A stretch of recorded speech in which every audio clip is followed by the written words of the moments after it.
sublime gracia del Señor. Seguimos con nuestra serie de exposiciones sobre los errores del dispensacionalismo. Estamos viendo o refutando el tercer pilar, la tercera columna de este sistema, que es teoría del paréntesis. Muy bien, hemos usado dos profecías, Hechos capítulo 2 citando a Joel capítulo 2, y ahora estamos con la profecía de las 70 semanas de Daniel.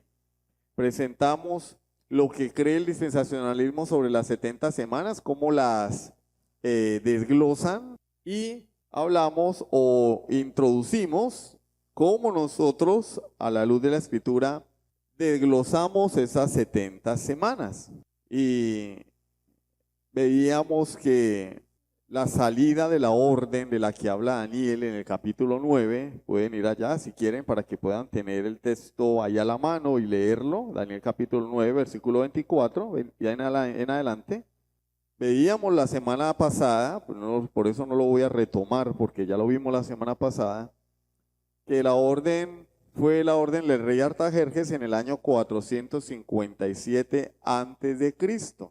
Y ahí pasaron 7 semanas hasta que se reconstruyó el muro, y después 62 semanas, que es lo que profetiza Daniel, hasta la aparición del Mesías príncipe. Daniel capítulo 9.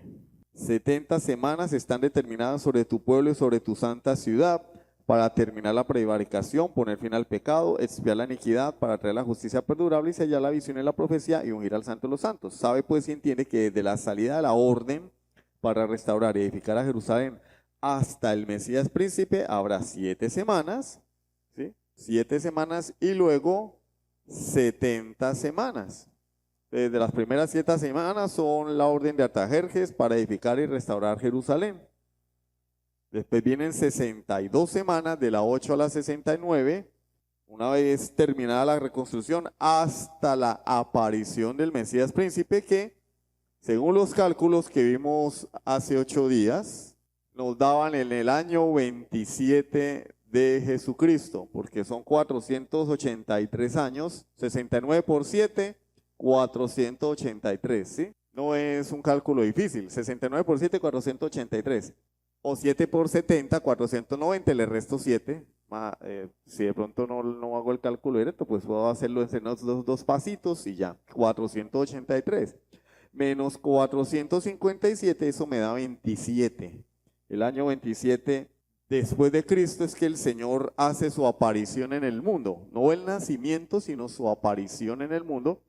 Y ese día fue bautizado. ¿Por qué año 27? Ya lo dijimos, porque el calendario fue cambiado. El calendario era el calendario romano, que iniciaba el día de la fundación de Roma, y un papa ordenó que se cambiara el calendario y se estableciera el nacimiento de Jesucristo como el inicio de la historia.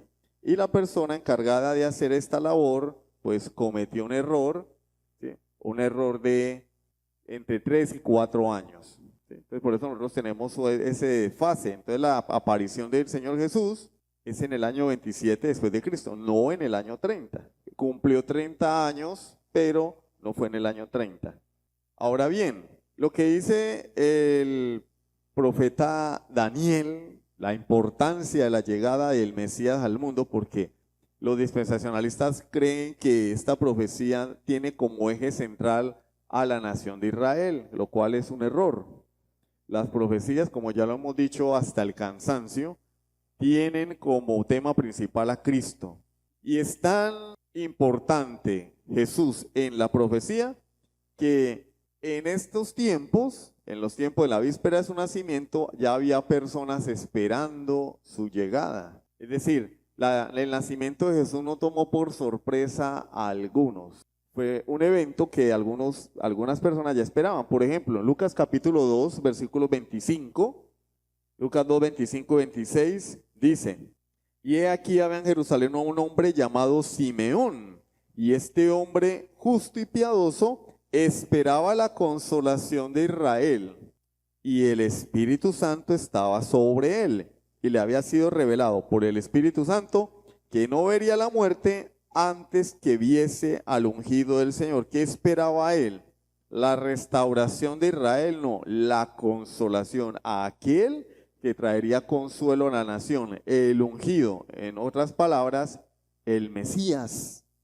Recordemos que Cristo, ungido y Mesías son exactamente lo mismo.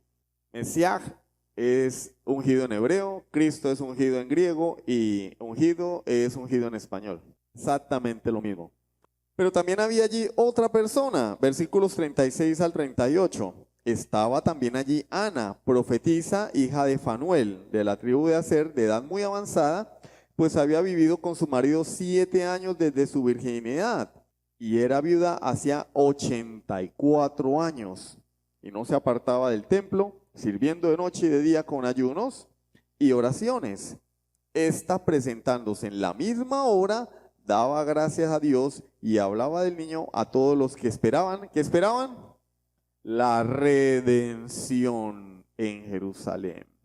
¿Qué esperaban? La redención, la liberación al ungido que Dios había prometido en el Antiguo Testamento que vendría a liberarlos.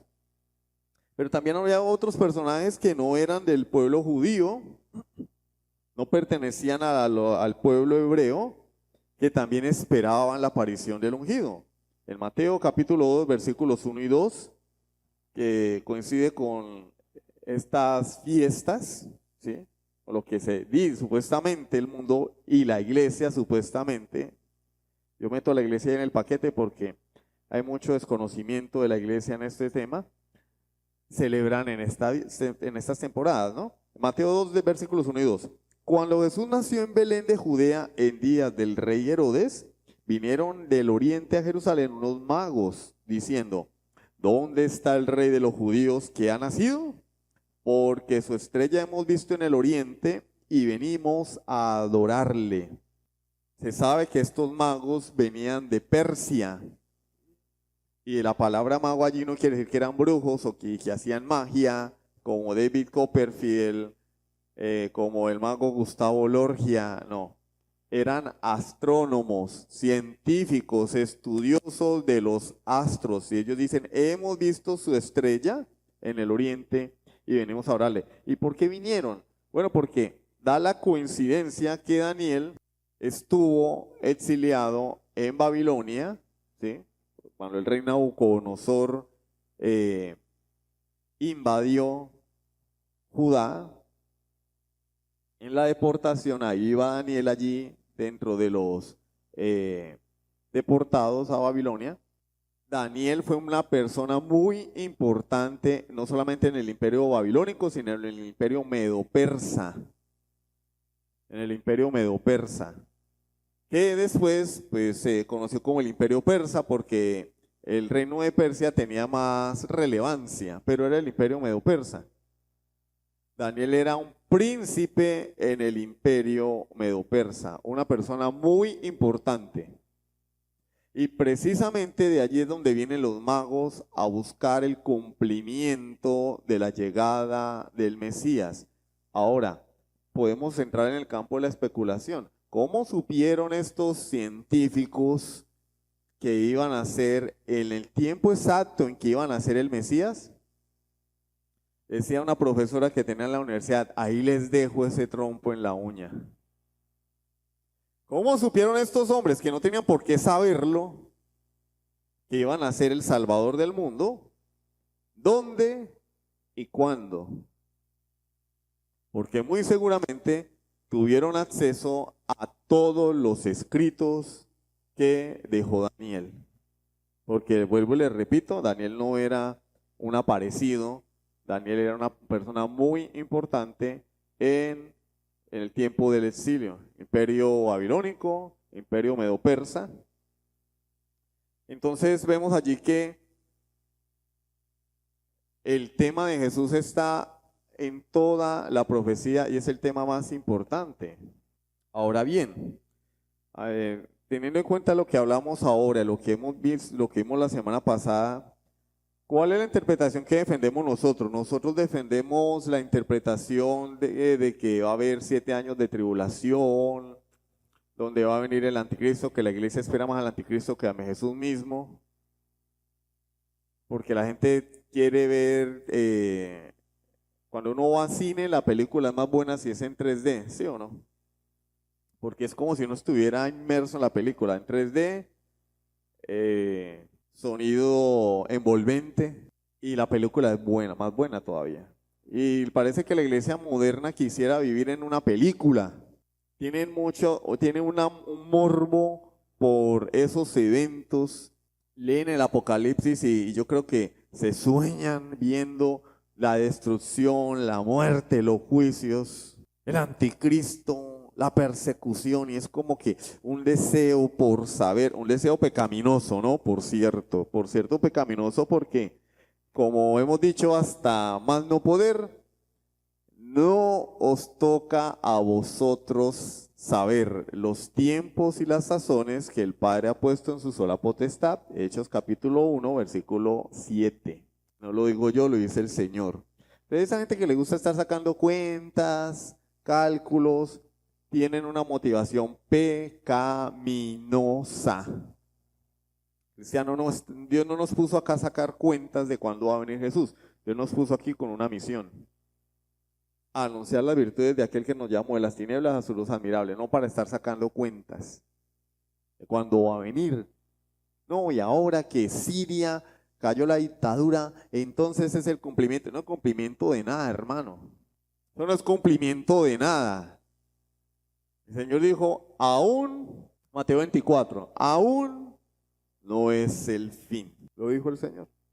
Pero no estamos para estar sacando cálculos ni interpretando la Biblia a la luz de las noticias, sino al contrario, interpretar la historia a la luz de la Escritura. Esa es la labor del creyente. Entonces, ¿qué creemos nosotros? Bueno, nosotros creemos en la interpretación histórico-mesiánica, o sea, que tiene a Cristo como el eje central, ¿sí? Fue sostenida por los más eminentes expositores protestantes como Martín Lutero, Felipe Melanchthon, Juan Calvino, Matthew Henry. Algunos de ustedes han tenido la oportunidad de leer el comentario de Matthew Henry, comentario devocional de Matthew Henry, Adam Clarke. Y aunque hay diferencias entre ellos, algunas diferencias, los detalles, en detalles cronológicos, lo que sí creen todos es que esta profecía de las 70 semanas se cumplió cuando Cristo vino. Ya. Hay que entender, hay que leer con inteligencia, no con las emociones, ¿sí? Porque después nos pasa lo que le pasa a alguien cuando se le muere el perrito. Se me murió el perrito y entonces los demás dicen, no, bueno, ya se murió, ya. No.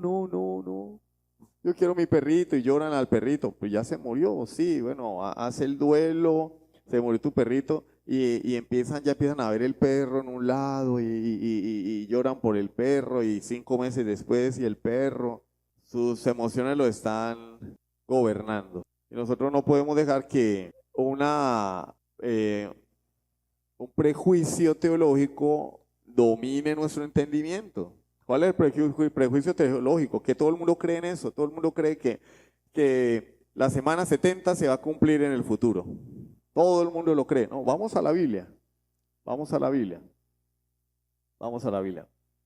Alguien decía, porque la profecía no la dio el Señor o se la dio Daniel para que él supiera cuánto duraría el trato de Dios con la nación de Israel.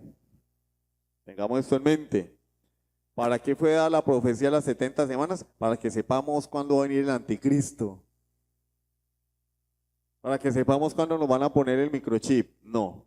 La profecía de las 70 semanas está claro, hermano. Es que ahí lo dice claro. 70 semanas están determinadas. ¿Dónde? Sobre tu pueblo. Alcen la mano los judíos de cepa, de raca mandaca. No hay. Nosotros somos judíos espiritualmente hablando, hijos de Abraham por la fe, pero no somos judíos de nacimiento. Y el ángel le dice a Daniel, 70 semanas están determinadas sobre tu pueblo y sobre tu santa ciudad. Es decir, el Señor le puso fin a Jerusalén. 70 semanas, no más. 70 semanas, y la palabra semana allí es una semana de años, 7 años, 70 por 7, 490. Es decir, que el tiempo que Dios trataría. ¿Por qué repito esto, hermano? Porque vea, hay gente que todavía no lo entiende. Dios le dice a Daniel, voy a tratar con el pueblo judío 490 años y no más. O sea, nos está dando una medida de tiempo, una referencia. Nosotros podemos guiarnos y tenemos los 490 años allí. Pero alguien decía, la interpretación de dispensacionalista es como que yo le diga al hermano Javier que tiene como herramienta de trabajo el metro, ¿sí? O la cinta de medir. Y entonces él utilice el metro. ¿Cuánto mide un metro? Depende, ¿no? Póngale 3 metros, ¿cierto? Los baraticos, los que usa uno. Sí, el metro. 3 metros, hay de 5, ya hay otros más grandes que ya es un decámetro, ¿sí? 10 metros. Ah, el metro. Ah, mire, el hermano está en la jugada. El metro mide 1 metro, 100 centímetros. Entonces, eso sería como que el hermano utilizara para medir su cinta métrica, pero le mochara un pedazo. Y entonces él llega y agarra y dice, no, bueno, hasta aquí tengo 2 metros. Pero yo la piqué y de aquí para allá, pues vamos a dejar un espacio que no sabemos de cuánto es y después seguimos midiendo. ¿Ustedes le ven lógica a eso? Hermano, cuando uno mide lo que va a medir y punto. Uno no mocha el metro porque mochar el metro no es muy inteligente, ¿sí? Mochar el metro no es muy inteligente y mucho menos dejar un espacio en el metro para medir. Se hace imposible medir.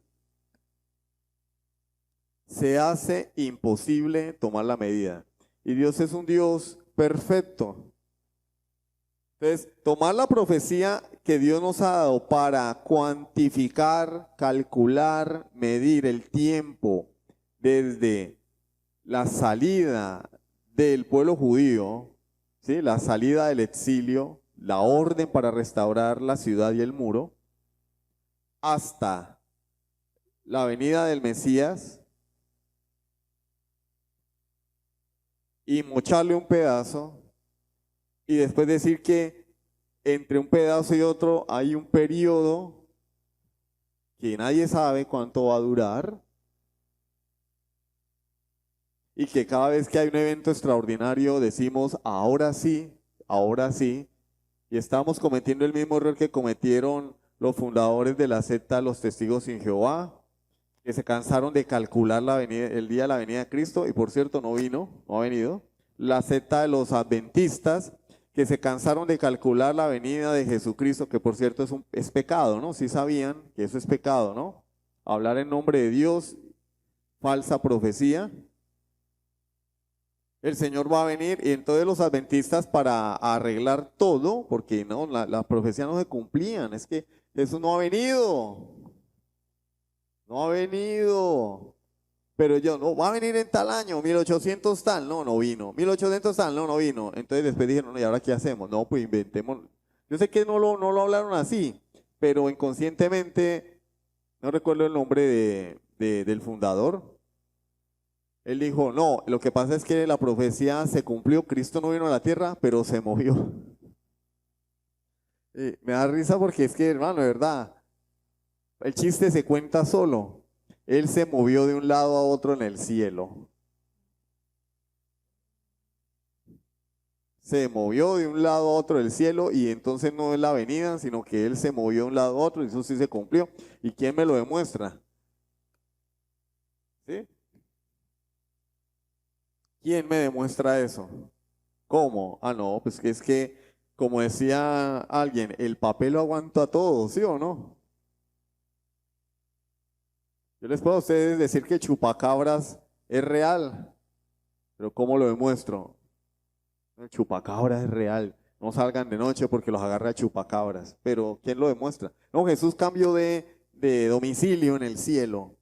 Y es al cumplimiento de... No, no, hermano, no inventemos. No inventemos porque después lo que hacemos es pasar vergüenza diciendo cosas que no son y agrediendo la escritura. ¿Sí? Entonces por eso es que nosotros creemos que los testigos de Jehová, Dios mediante, pues vamos a hacer un estudio sobre eso, sobre las sectas.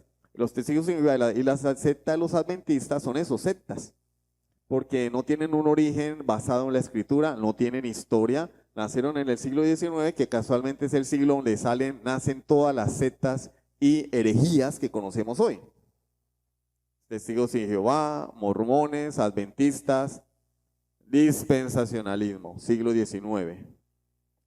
Entonces, qué casualidad, qué casualidad. Ah, movimiento pentecostal moderno, también está allí. Pero entonces no nos desviemos del tema.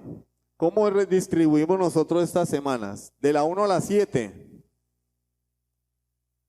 El tiempo a partir de la orden dada por Artajerjes hasta la reconstrucción completa de Jerusalén. 49 años. ¿Sí? 7 por 7, 49. ¿Sí? Semanas 8 hasta la 69, después de la reconstrucción hasta la aparición del Mesías, su bautismo.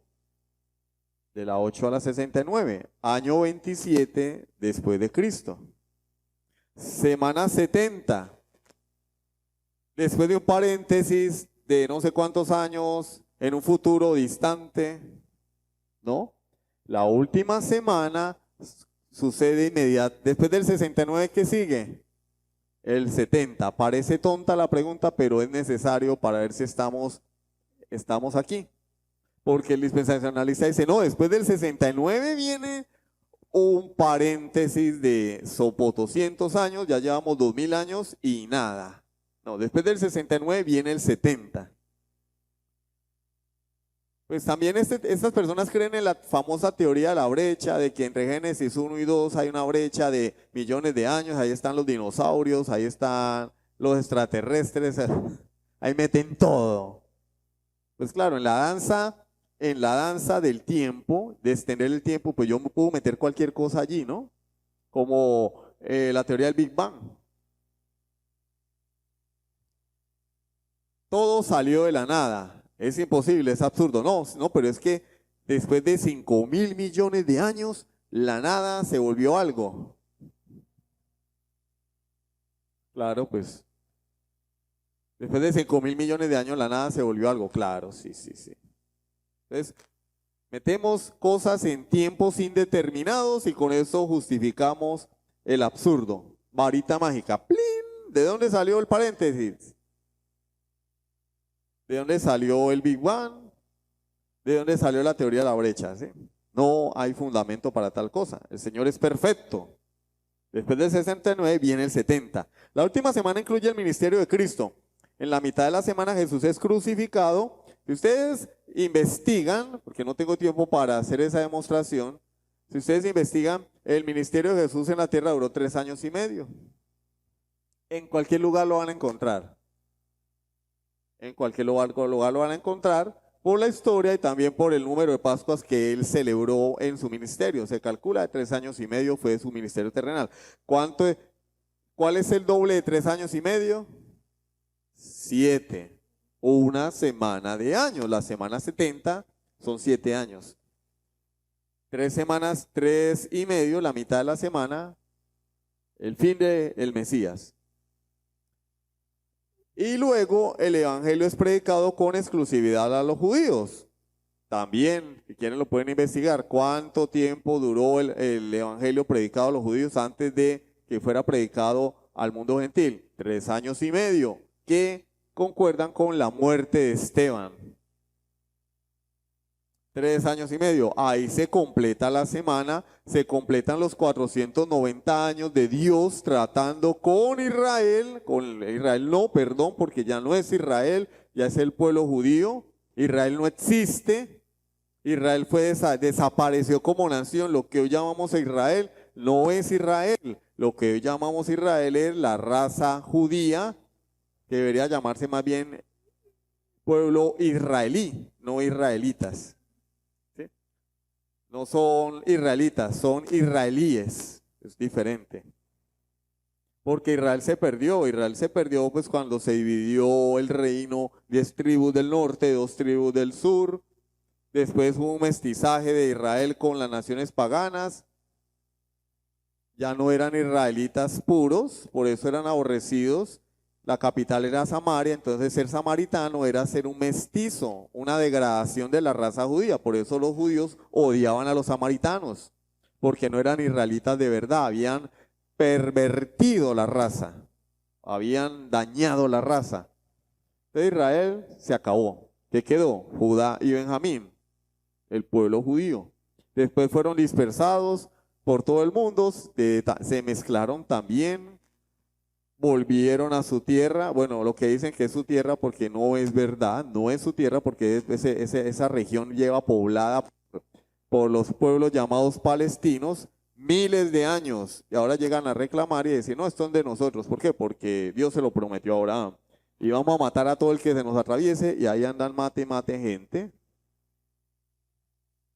Y los medios de comunicación pues aplauden eso, y los malos son los palestinos, los malos son los árabes, los malos son los sirios, los malos son los demás. Y si un Israel mata a una persona, está bien, porque los israelitas son una raza especial, según los sionistas y judaizantes. Yo no soy antisemita, pero es que uno tiene que ser fiel a la verdad, hermano. El asesinato es pecado, sea quien lo cometa. No es que porque son los judíos los que matan, entonces está bien. No, asesinato y violación es pecado. Hágalo quien lo haga. Entonces no podemos aplaudir a nadie por hacer el mal. La semana concluye con la dispersión de la iglesia de Jerusalén, que lleva el evangelio a los samaritanos y gentiles tras la muerte de Esteban. ¿Sí? Muere Esteban, entonces la iglesia se dispersa. Estaban muy comoditos ahí en Jerusalén, entonces el Señor dice, no, yo no los tengo para que estén aquí comoditos. Ustedes tienen que salir en vía persecución. Y uno de esos perseguidores era el apóstol Pablo, que en ese tiempo se llamaba era Saulo de Tarso. Ahora bien, vamos a ver ahora cuáles son los objetivos proféticos de las 70 semanas. ¿Cuáles son los objetivos? ¿Por qué? ¿Por qué? ¿Cuál es el propósito de las 70 semanas de Daniel? Entonces les invito a que se ubiquen en Daniel capítulo 9. Daniel capítulo 9, versículo 24 en adelante. 70 semanas están determinadas sobre tu pueblo y sobre tu santa ciudad para terminar la prevaricación. ¿Para qué son las 70 semanas? ¿Para qué es ese lapso de tiempo que Dios le da al pueblo de Israel? Porque cuando se cumplan, se terminaría la prevaricación, se pondría fin al pecado, se expiaría la iniquidad, se traería la justicia perdurable, se sellaría la visión y la profecía y se ungiría al santo de los santos. ¿Cuándo ocurrió eso? En la semana 70, que ya lo vamos a ver. En primer lugar, ¿cuál es el objetivo? Terminar la prevaricación. Otras versiones dicen terminar la rebeldía, terminar la transgresión. La palabra hebrea implica el pecado en general y todas sus manifestaciones. Y habla de la rebeldía de Israel por haber violado el pacto de Dios. Ezequiel capítulo 2, versículo 3 dice, Ezequiel 2:3, y me dijo, hijo de hombre, yo te envío a los hijos de Israel, a gentes rebeldes que se rebelaron contra mí. Ellos y sus padres se han rebelado contra mí hasta este mismo día. Eso es lo que Dios cree de la nación de Israel. Nosotros los ponemos en un pedestal y decimos que son una raza superior y que hay que adorarlos y aplaudirles todo lo que hacen. Hay otros pasajes, obviamente, escogí uno solo por cuestión del tiempo. Esto es lo que vino a hacer Jesús, a terminar con la rebeldía, con la transgresión. 2, poner fin al pecado. Poner fin al pecado. Yo hago una pregunta, ¿no? ¿Cuándo se va a poner fin al pecado? Cuando Cristo venga por segunda vez en su venida secreta, que según los dispensacionalistas allí se inicia la semana 70, ¿no? Cuando Cristo se lleva a su iglesia, venga de escondida, así en puntitas, se va a quitar los zapatos y va a entrar a la casa como Papá Noel en puntitas, para que nadie lo oiga, se va a llevar a la gente y nadie lo vio. Y allá se va a poner fin al pecado. ¿No les parece que no tiene sentido? O el que va a poner fin al pecado es el anticristo, que según ellos va a revelarse a mitad de la semana 70. ¿Quién va a poner fin al pecado? ¿Cuándo se puso fin al pecado? Bueno, quien vendría a poner fin al pecado es el Mesías. La palabra que se utiliza allí es la palabra hebrea hatam, que significa sellar o cancelar. ¿Quién vino a cancelar el pecado? Job 14, 17, y se utiliza la misma palabra, Job 14, 17. Tienes sellada en saco mi prevaricación y tienes cosida mi iniquidad. ¿Qué vino a hacer el Mesías? A poner fin al pecado. Juan capítulo 1, versículo 29 dice, este es el Cordero de Dios que va a pagar la inicial por el pecado, y cuando venga el anticristo en esa semana de gran tribulación, entonces ahí sí lo va a quitar, ahí se lo va a cancelar. No, este es el Cordero de Dios que quita el pecado del mundo. ¿Ya lo quitó? Claro lo que lo quitó. Porque ahora todo el que viene a Cristo es limpio de sus pecados. Hermano, pero ¿cómo es eso posible? Yo aún en la misma iglesia veo pecado. Claro, porque seguimos en este mundo. Pero para Dios es como si jamás hubiéramos pecado, porque estamos escondidos en Cristo. ¿Sí? Él quitó la separación que había entre Dios y nosotros, que se llama como pecado. Porque yo puedo orar, ahora que terminemos el estudio, puedo arrodillarme a orar y no me va a caer un rayo del cielo. ¿Por qué? Porque ahora Cristo ha quitado el pecado que me separaba de Dios.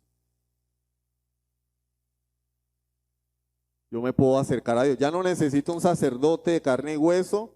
Ya no hay un velo que separe el lugar santo del lugar santísimo.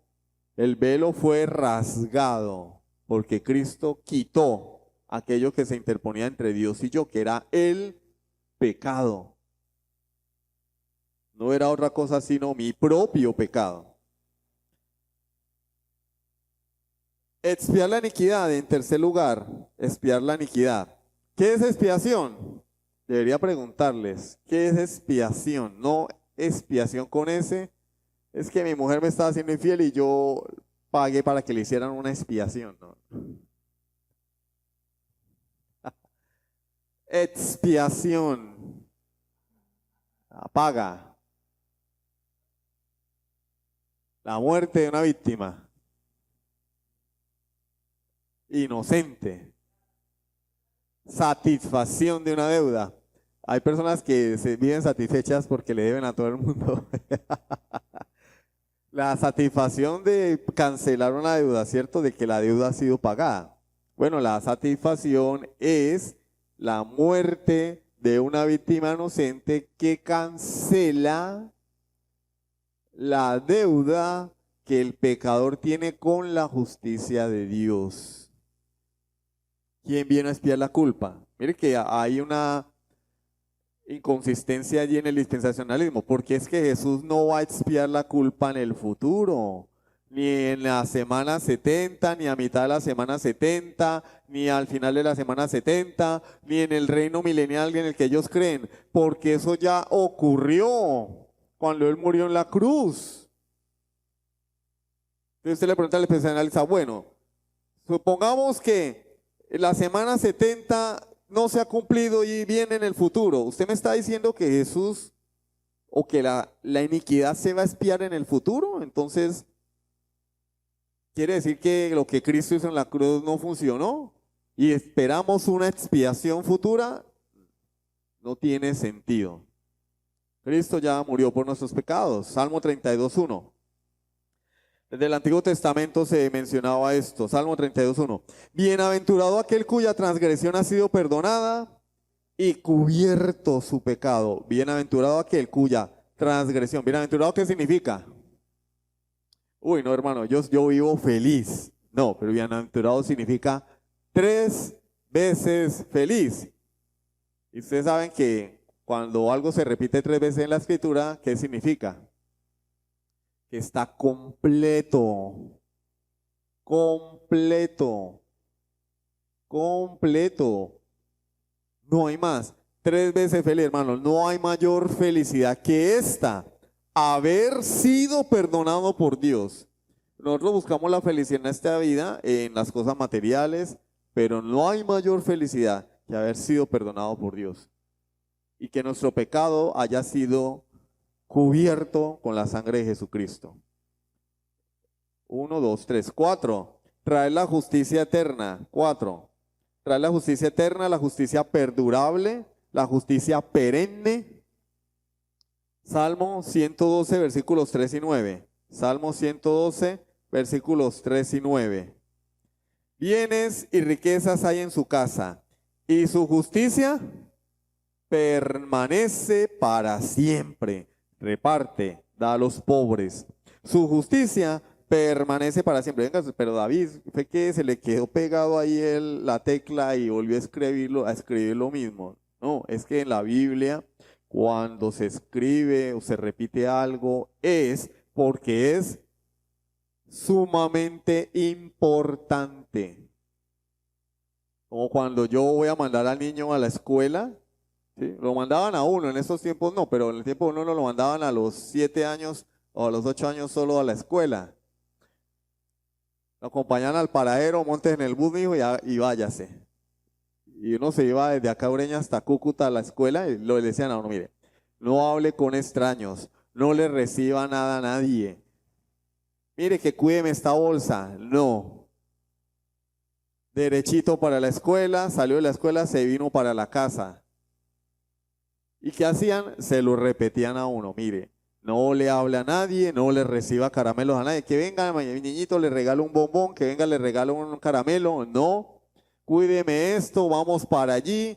No. Y le repetían, no. ¿Por qué? Porque era una instrucción muy importante. Cuando la Biblia repite algo es porque es algo muy importante. Por eso cuando el Señor quería hacer énfasis en algo decía, de cierto os digo.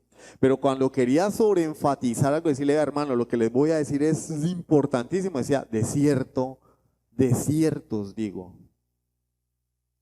Su justicia permanece para siempre. Nuevamente, su justicia permanece para siempre. Su poder será exaltado en gloria. La justicia de Dios es eterna, una vez y para siempre. Quinto, sellar la visión y la profecía. ¿A qué vino el Salvador, a quien esperaba la nación de Israel y a quien esperábamos nosotros cuando aún no habíamos nacido? Porque Él murió en la cruz sin haber nosotros nacido, ya había pagado por nuestros pecados. ¿Qué vino a hacer? Sellar la visión y la profecía. Otras versiones dicen para que se cumpla la visión y la profecía. Eso es lo que significa la palabra sellar. Allí la palabra sellar es la palabra también, nuevamente, la palabra hatam, que también dentro de sus significados tiene unos significados: certificar un documento público. Cuando uno va, por ejemplo, a una notaría, ¿qué hace uno? El notario lo firme y le ponga un sello. En aquel tiempo también se sellaban los documentos públicos y se les daba validez. Entonces, el sello lo que implica es que tiene ¿qué? Validez, que tiene valor, que no le subió cualquiera por allí, tiene autoridad. Se cumple. Los reyes sellaban con su anillo los documentos. Y un documento sellado por un rey no podía, ni siquiera el mismo rey podría abrogarlo. Recuerden que en la vida de Daniel, cuando a Daniel lo lanzan al foso de los leones, el rey no lo pudo sacar del foso. ¿Por qué? Porque él había actuado en concordancia con las leyes de Media y de Persia que no podían ser abrogadas una vez el edicto fuera confirmado por el rey. O sea, los enemigos de Daniel hicieron bien la trampa. Rey, da un edicto que nadie pueda consultar a nadie ni a ningún dios en un periodo de tiempo, sino al rey, y el que lo haga tendrá que ser lanzado al foso de los leones. El rey lo hizo y selló el documento. Ya ni siquiera él mismo podía abrogarlo. Se le da validez y cumplimiento. Cristo es el que le da validez y cumplimiento a todas las profecías del Antiguo Testamento. Porque en él se cumplen.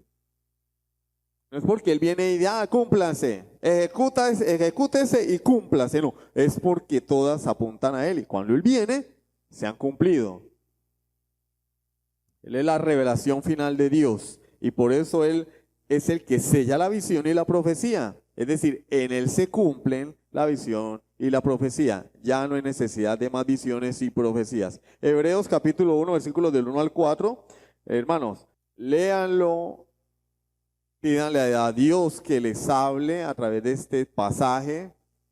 Oren, porque aún dentro de la iglesia cristiana, la iglesia de sana doctrina, hay personas que todavía creen que si tienen un sueño es porque Dios les habló. Hermano, tuve un sueño. Yo también. Y Martin Luther King también tuvo un sueño. ¿Sí? Que no hubiera más racismo en Estados Unidos. En su discurso, tengo un sueño. Hermano, tuve un sueño anoche, yo también. ¿Y qué? Felicitaciones, lo felicito. Siga durmiendo. Hermano, ¿qué querrá decir lo que me soñé? Pues que usted estaba dormido cuando se lo soñó. Eso es lo único que quiere decir. Que alcanzó a descansar. No significa más. Porque entonces, ¿qué diferencia hay entre el chamán, el brujo, el charlatán que interpreta sueños, lee la taza de café, lee el chocolate, lee el tabaco, y los creyentes modernos que interpretan sueños? ¿Qué diferencia hay? No, es que el creyente lo hace porque tiene el poder de Dios y los brujos son imitadores. Vamos a la Biblia. Vamos a la Biblia porque la Biblia es nuestra suprema regla. No me crean a mí, créanle a la Biblia. Hebreos 1, del 1 al 4. Dios, habiendo hablado muchas veces y de muchas maneras, ¿cómo hablaba él? Bueno, a través de sueños, a través de visiones, a través de su voz audible hablándole al profeta. Se le consultaba también a través del efod que llevaba el sacerdote. Se le consultaba a Dios y él hablaba y respondía de muchas maneras. Había una especie de suerte, el urim y el tumim, ¿sí? Y Dios también hablaba a través de ello. Esas son las muchas maneras. En otro tiempo, ya hasta ahí ya deberíamos quedarnos claro que Dios ya no habla así. Dice en otro tiempo, ya debería haber, hasta ahí ya no tendríamos que tener problema. Pero pues la gente es a veces testaruda. Dice a los padres por los profetas, a nuestros padres en el antiguo pacto les hablaba por los profetas, porque eran los profetas los que hablaban en nombre de Dios y ellos tenían visión. La palabra profecía también tiene esa connotación en el Antiguo Testamento, visión, sueño, palabra de Dios. En estos postreros días, el autor a los Hebreos no dice en el futuro, en estos postreros días nos ha hablado, ¿sí? Nos ha hablado. Eso es pretérito perfecto. Eso es pretérito perfecto. Es algo que ya se cumplió. Nos ha hablado. Entonces, esta noche, Saribel va a hacer a Armando unas ricas arepas rellenas y le sirve a Armandito las arepas, 3 arepas. Armando se las come y después le dice, mi amor, ¿usted ya ha comido? Ella le va a decir, no, mi amor, no he comido. Y el hermano le dice, yo ya he comido. Es un evento que se inició, ya terminó y que quedó en el pasado. Por eso el participio pasado allí. Hablado, habiendo hablado.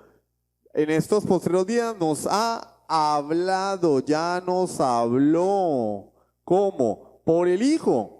Pero la traducción literal no es por el Hijo, sino nos habló en Hijo. Como decir que nos habló en inglés, en español, en latín, en hebreo, en francés. Nos habló en Hijo porque el Hijo es el Verbo. El Hijo es la palabra de Dios, a quien constituyó heredero de todo y por quien asimismo hizo el universo, el cual siendo el resplandor de su gloria y la imagen misma de su sustancia, sustenta y quien sustenta todas las cosas con la palabra de su poder, habiendo efectuado la purificación de nuestros pecados por medio de sí mismo, se sentó a la diestra de la majestad en las alturas. Sentarse a la diestra significa reinar. Hecho tanto superior a los ángeles, cuanto heredó más excelente nombre que ellos. Aquí está diciendo, mire, Jesús es Dios y Dios habla a través de su Hijo. No anden inventando cosas. Pero hay personas que son testarudas y pues ahí sí ya que, a cada quien su religión, ¿sí o no? Porque el que no quiere aceptar la verdad. Yo le muestro este texto a alguien carismático, pentecostal, y dice, no, a mí me habla Dios. Hermano, pero es que la Biblia dice, a mí Dios me habla, yo empiezo a hablar en lenguas y el Señor me empieza a decir, ¿y qué le dice? No, pues yo no sé, yo no entiendo nada. Yo prefiero hablar con el perro me entiende. Yo lo llamo y viene, le digo chite y se va. No, el Señor me habla, ¿cómo? ¿Y qué le dice? No, yo no entiendo nada. Y yo le hablo a él, sí, ¿qué le dice? No, pues no sé. Entonces, ¿cómo puede estar diciéndome que está hablando? Si el hablar es un proceso cognitivo, ¿cierto? Es un proceso cognitivo, es decir, del entendimiento, de la mente. ¿Ustedes han escuchado al mudo rapero? ¿El mudo rapero, sí lo han escuchado? No, el mudo está hablando. No, el mudo no está hablando. No sé, no, que lo que he escuchado no hay son gritos. No habla. Porque el hablar es emitir una palabra de forma audible y la definición de palabra implica un significado, un entendimiento. Dios solo habla a través de su Hijo Jesucristo. La revelación final de Dios es Cristo, su palabra. Hermano, ¿y usted dónde saca que Cristo es la palabra de Dios? Bueno, porque Cristo es la palabra de Dios, Cristo es el verbo, Cristo es el logos. Entonces nuestra revelación final, ¿cuál es? Este maravilloso libro, 66 libros, 39 y 27, que se cerraron en el año 100. El canon se cerró en el año 100 después de Jesucristo. Una vez muere el apóstol Juan, el último libro que se escribió, Apocalipsis. Después de eso no hay nada. Y quiero que se lo metan aquí entre 100 y 100. A este 31 de diciembre, el charlatán de turno se va a reunir en el estadio con sus secuaces y sus adoradores y va a sacarles dinero allá y les va a decir que Dios les va a hablar. Miren el nivel de la estafa. Y nosotros que decimos que Dios habla a través de su palabra, somos los malos. ¿Cómo la ven? El mundo al revés, ¿sí o no? El mundo al revés. Pero si un hombre va al donde el brujo, donde una medium y le dice, quiero que me hables con mi mamá que se murió. Y entonces empieza la medium o la bruja, sí, ella me está diciendo que sí, que tienes que portarte bien, que te ama mucho. Y el hombre, ay sí, mi mamá me habló. Y le cuentan a uno, a ellos eso, ellos dicen, no, eso es mentira, eso es charlatanería. Pero hablar en nombre de Dios cosas que él no dijo, sí está bien. ¿Sí es la doble vara de medir? Doble vara de medir. Vemos la verdad, pero no nos interesa. No la aceptaríamos ni porque ella nos estrellara, nos diera un golpe en la cara. Final. Ungir al santo de los santos. Ungir al santo de los santos. Todos sabemos que sabemos. Sublime gracia del Señor.